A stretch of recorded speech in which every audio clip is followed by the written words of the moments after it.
नमस्कार। डॉक्टर अभिलाषा साहिक आचार्य, श्री कल्याण राजकीय कन्या महाविद्यालय सीकर। प्रांतीय राज्यों के उदय का जो पिछला वीडियो था उसमें अपन ने प्रांतीय राज्यों का उदय किन परिस्थितियों में हुआ और बहमनी साम्राज्य के बारे में अध्ययन किया। आज इसी टॉपिक पर कुछ आगे बढ़ते हुए अपन विजयनगर साम्राज्य के बारे में पढ़ेंगे। तो विजयनगर साम्राज्य की स्थापना तुगलक वंश के शासक मोहम्मद बिन तुगलक के समय 1336 ईस्वी में हरिहर प्रथम और बुक्का द्वारा की गई और इस कार्य में उनके जो प्रेरणा स्रोत रहे वे थे प्रसिद्ध विद्वान एवं संत माधव विद्यारण्य तथा वेदों के टीकाकार सायणाचार्य। इनसे उन्हें प्रेरणा और सहायता प्राप्त हुई। तो तुंगभद्रा नदी के दक्षिणी तट पर स्थित विजयनगर नामक जो नगर था उसको इन्होंने अपनी राजधानी बनाई और इसी के नाम पर उनके राज्य का नाम विजयनगर पड़ा। तो विजयनगर साम्राज्य जिसकी स्थापना 1336 ईस्वी में हुई, तो 1336 ईस्वी से लेकर लगभग 1620 ईस्वी तक यह साम्राज्य अस्तित्व में रहा और इस दौरान यहाँ पर 4 अलग अलग वंशों ने शासन किया। तो विजयनगर पर जो शासन करने वाले जो राजवंश थे वो थे, पहला राजवंश था संगम वंश जिसका शासनकाल 1336 ईस्वी से 1486 ईस्वी तक रहा। दूसरा राजवंश था सल्लव वंश जिनका शासनकाल 1486 ईस्वी से 1505 ईस्वी तक रहा। तीसरा है तुल्लव वंश जिसका शासनकाल 1505 ईस्वी से 1570 ईस्वी तक रहा और चौथा राजवंश था अरविंदु वंश। तो ये थे विजयनगर पर शासन करने वाले राजवंश। और इसी में यहाँ पे जो मानचित्र आपको दिखाई दे रहा है इसमें जो नीचे का जो शेडेड क्षेत्र है यह है विजयनगर साम्राज्य ही था।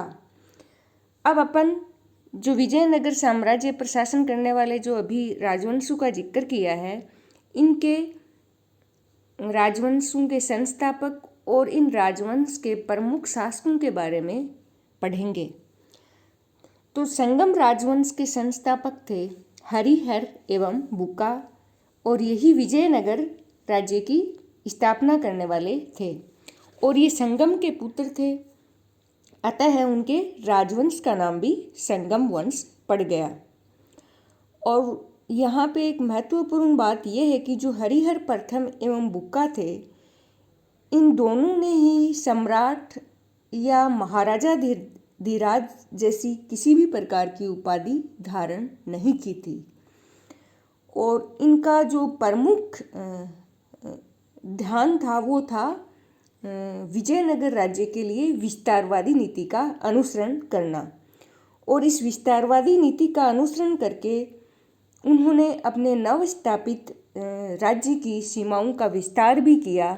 जैसे इसी क्रम में 1340 ईस्वी में उन्होंने कोंकण के हिंदू शासकों पर आक्रमण करके वहाँ के बहुत बड़े भूभाग पर तथा जो मालाबार का समुद्र तटीय क्षेत्र था वहाँ पर अपना अधिकार कर लिया। फिर जब हरिहर प्रथम की मृत्यु हो जाती है तो उसके पश्चात बुक्का ने जो मदुरा का मुस्लिम राज्य था उसको भी जीतकर विजयनगर राज्य में मिला लिया। इसके साथ ही बुक्का ने जिन सरदारों की विद्रोहात्मक प्रवृत्ति थी उनका दमन किया और विजयनगर राज्य की केंद्रीय शक्ति को शक्तिशाली बनाने का प्रयास किया और इसकी सफलता से प्रभावित होकर जो आसपास के जो हिंदू सरदार थे उन्होंने स्वेच्छा से ही विजयनगर की प्रभुसत्ता को स्वीकार कर लिया था। फिर आगे अपन को ये देखना है कि बुक्का की और उपलब्धि क्या थी। तो जो राजूर दोआब का क्षेत्र था तो ये क्षेत्र कृष्णा और तुंगभद्रा नदियों के मध्य का क्षेत्र था और यह एक अत्यंत उपजाऊ प्रदेश था और जो विजयनगर साम्राज्य तथा बहमनी साम्राज्य के बीच जो आए दिन युद्ध और झगड़े होते रहते थे उसका मूल कारण इसी क्षेत्र पर यानी रायचूर दोआब क्षेत्र पर ही अपना अधिकार करना था। तो बुक्का ने इस क्षेत्र पर अधिकार करने की कोशिश की, लेकिन उसे इस प्रयास में सफलता नहीं मिली और 1379 ईस्वी में बुक्का की मृत्यु हो जाती है। तो इस प्रकार हरिहर प्रथम एवं बुक्का ने अपने अथक प्रयासों से दक्षिण भारत में एक विशाल और शक्तिशाली हिंदू राज्य की स्थापना की।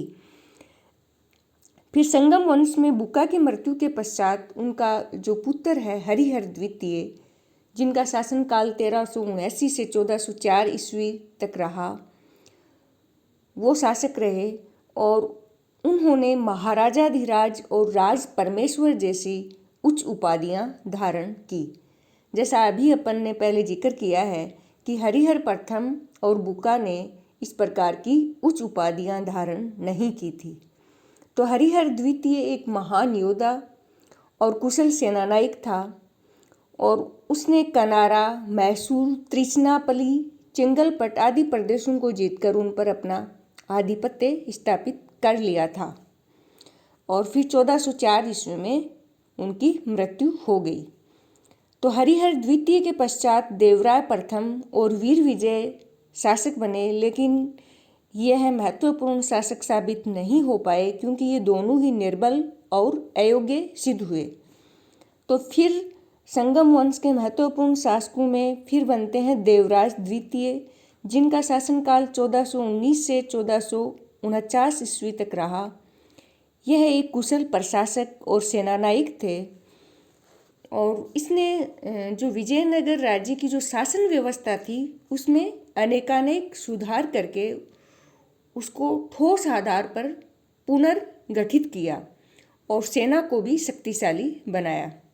और इसके साथ ही जो सामुद्रिक व्यापार के विकास हेतु भी उन्होंने एक स्वतंत्र विभाग की स्थापना की। और देवराय द्वितीय का शासनकाल एक अन्य कारण से भी महत्वपूर्ण रहा कि इसके शासनकाल में 2 विदेशी यात्री, जिनमें पहला है इटली के निकोली कोंटी और ईरान के अब्दुल रजाक, इन्होंने विजयनगर की यात्रा की और इन विदेशी यात्रियों ने जो अपना यात्रा वृत्तांत लिखा उसमें विजयनगर साम्राज्य की समृद्धि का बड़ा ही विस्तृत वर्णन किया है। तो देवराय द्वितीय 1449 ईस्वी तक विजयनगर के शासक रहे। फिर जो उनके उत्तराधिकारी थे वो दुर्बल एवं अयोग्य थे, तो उनकी दुर्बलता का लाभ उठाकर जो सरदार थे उन्होंने विद्रोह प्रारंभ किए और पड़ोसी राज्यों के आक्रमण भी प्रारंभ हो गए। तो इन परिस्थितियों में क्या हुआ कि जो चंदगिरी का शक्तिशाली सामंत था नरसिंह सालव, उन्होंने संगम वंश का जो अंतिम शासक था विरूपाक्ष द्वितीय, उनको गद्दी से अपदस्थ करके 1486 ईस्वी में स्वयं सिंहासन पर अधिकार कर लिया। तो संगम वंश का अंतिम शासक था विरूपाक्ष द्वितीय, जिसको अपदस्थ करके जो नरसिंह सालव था उन्होंने सल्लव वंश की नींव रखी। तो ये तो थे संगम वंश के। फिर है सुल्लू वंश, जिसका अभी मैंने आपको बताया है कि सल्लव वंश की स्थापना 1486 ईस्वी में नरसिंह सालव ने की। तो यह वंश सल्लव वंश के नाम से जाना जाने लगा और नरसिंह सालव ने 1486 ईस्वी से लेकर 1492 ईस्वी तक शासन किया। यह भी एक वीर एवं साहसी योद्धा थे और इसने बहमनी राज्य तथा उड़ीसा पर आक्रमण करके उनसे अनेक प्रदेश पुनः प्राप्त कर लिए थे। फिर नरसिंह सालव की मृत्यु के पश्चात एक के बाद एक 2 पुत्र उनके उत्तराधिकारी बनते हैं, लेकिन वो दोनों ही निर्बल और अयोग्य थे। तो वो केवल एक नामात्र के शासक रहे, जिससे जो साम्राज्य की सारी शक्ति थी उस पर जो सेनापति था नरस नायक, उसके अधिकार में आ गई। तो 1505 ईस्वी में नरस नायक की मृत्यु के पश्चात उसके पुत्र वीर नरसिंह ने जो नरसिंह सालव का जो अयोग्य पुत्र था उसको हटाकर स्वयं सिंहासन पर अधिकार कर लिया। तो वीर नरसिंह के अधिकार करते ही तुल्लो वंश की स्थापना हो जाती है। तो तुल्लो वंश के संस्थापक थे वीर नरसिंह और इनका जो राजवंश था वो था तुल्लो वंश। यह भी एक वीर सेनानायक और कुशल प्रशासक थे और इन्होंने क्या किया, जो उनके जो पूर्वाधिकारी थे और जो निर्बल जो सल्लव शासक थे उनके समय जो शासन में शिथिलता आई उसको वीर नरसिंह ने पुनः व्यवस्थित करने का प्रयास किया और इसके समय में विजयनगर पर बहमनी सुल्तानों के भी जो आक्रमण हुए उनको वीर नरसिंह ने सफलतापूर्वक विफल कर दिया। तो वीर नरसिंह का शासनकाल रहा 1505 ईस्वी से 1509 ईस्वी तक। फिर 1509 ईस्वी में वीर नरसिंह की मृत्यु के पश्चात उनका छोटा भाई कृष्णदेवराय सिंहासन पर आसीन होते हैं। तो फिर कृष्णदेवराय का शासनकाल रहा 1509 से 1530 ईस्वी। तो कृष्णदेवराय हैं वो विजयनगर के सबसे महान शासक थे और वो एक शासन प्रबंध और वीर सेनानायक भी थे और सर्वप्रथम विजयनगर साम्राज्य में एक सुदृढ़ शासन व्यवस्था का निर्माण और राजस्व व्यवस्था में भी अनेक सुधार करने का श्रेय कृष्णदेवराय को ही है। कृष्णदेवराय ने एक विशाल और शक्तिशाली सेना का भी गठन किया जिसमें 32,000 के लगभग घुड़सवार थे, 7 लाख पैदल सैनिक थे और 651 हाथी थे। तो कृष्णदेवराय ने अपने शासनकाल में अनेक युद्ध किए थे और उनमें लगभग में वह विजयी ही रहा। और सबसे पहले उन्होंने क्या किया कि अपने जो विद्रोही सामंत थे उनकी शक्ति का दमन किया और उन पर कठोर नियंत्रण स्थापित करने का प्रयास किया। इनके समय में विजयनगर के महमूद शाह ने भी आक्रमण किया जिसका कृष्णदेवराय ने सफलतापूर्वक दमन किया, जिसमें बहमनी सुल्तान पराजित हुआ। और 1520 ईस्वी में कृष्णदेवराय ने बीजापुर पर आक्रमण करके वहाँ के जो सुल्तान थे यूसुफ आदिल शाह उनको पराजित कर बीजापुर राज्य को संपूर्ण रूप से रोध डाला और जो गुलबर्गा का किला था उसको भी तहस नहस कर दिया। तो इस प्रकार अनेक युद्धों के माध्यम से कृष्णदेवराय ने अपने पड़ोसी जो शत्रु राज्य थे उनको पराजित करके एक बहुत बड़े भूभाग पर अधिकार कर लिया था। तो इनके शासनकाल में जो विजयनगर राज्य की जो शक्ति तथा प्रतिष्ठा थी वो अपनी पराकाष्ठा पर पहुंच गई थी। और इसके साथ ही कृष्णदेवराय एक महान विजेता तथा योग्य शासक होने के साथ साथ विद्वान तथा कला एवं साहित्य का भी संरक्षक था। तो कला और साहित्य की पर अपन नज़र डालेंगे कि कला और साहित्य में उनका क्या योगदान रहा।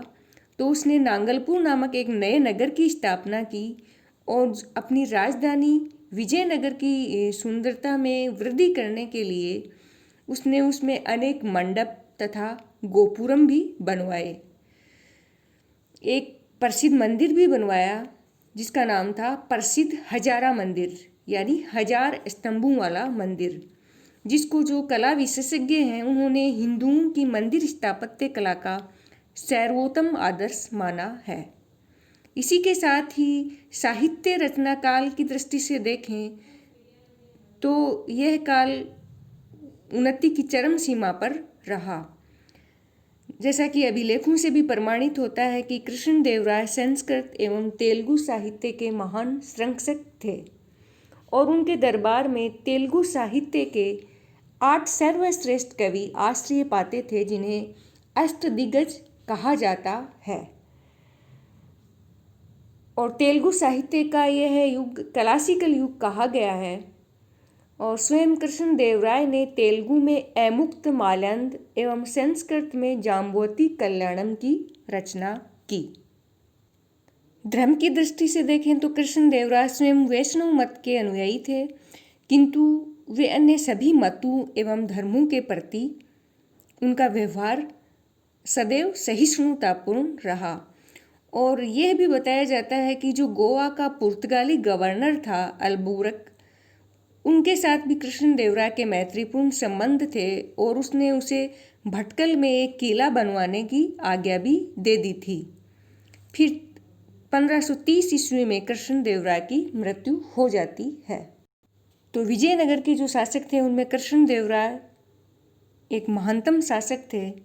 जैसा कि जो मुगल सम्राट थे बाबर, उन्होंने भी अपनी आत्मकथा बाबरनामा में कृष्णदेवराय को भारत का एक शक्तिशाली शासक बताया है।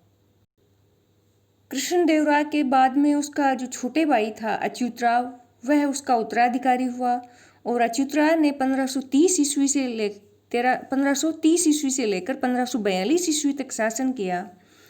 किंतु यह भी एक दुर्बल शासक था और इनके समय में क्या हुआ कि दरबार में गुटबंदी प्रारंभ हो गई और प्रतिद्वंदी गुट बन गए, जिससे केंद्रीय सत्ता कमजोर हो गई। फिर अच्युतराय की मृत्यु के पश्चात उनका भतीजा सदाशिव राय सिंहासन पर बैठा और यह भी एक निर्बल शासक था और इसकी निर्बलता का लाभ उठाकर राज्य की सारी शक्ति उसके मंत्री रामराय ने अपने अधीन कर ली थी। तो रामराय यद्यपि एक योग्य प्रशासक था, किंतु वह अत्यंत ही महत्वाकांक्षी और अनीतिज्ञ था।